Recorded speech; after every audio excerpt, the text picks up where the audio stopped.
സംസ്ഥാനത്ത് 1213 പുതിയ HIV രോഗബാധ കണ്ടെത്തിയതായി റിപ്പോർട്ട്. സംസ്ഥാനത്താകെ നിലവിൽ 23,608 HIV ബാധിതരാണ് ഉള്ളത്. പുതിയതായി അണുബാധയുണ്ടാകുന്ന 15-നും 24-നും ഇടയിൽ പ്രായമുള്ളവരുടെ ശതമാന നിരക്ക് ആശങ്ക ഉയർത്തും വിധം കൂടി വരികയാണ്. 2022-23 മുതൽ ഈ പ്രായത്തിൽപ്പെടുന്നവർ 9%.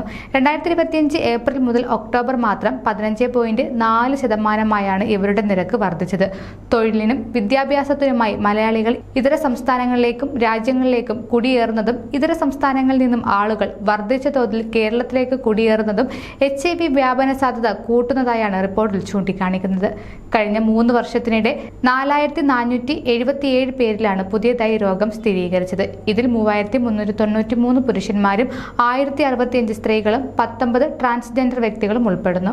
62.6% അണുബാധ ഉണ്ടായത് ഒന്നിലധികം പങ്കാളികളുമായി സുരക്ഷിതമല്ലാത്ത ലൈംഗിക ബന്ധം വഴിയാണ്. 24.6% സ്വവർഗരതിയിലൂടെയും 8.1% സൂചി പങ്കിട്ടുള്ള മയക്കുമരുന്ന് ഉപയോഗത്തിലൂടെയുമാണ് രോഗം ബാധിച്ചത്.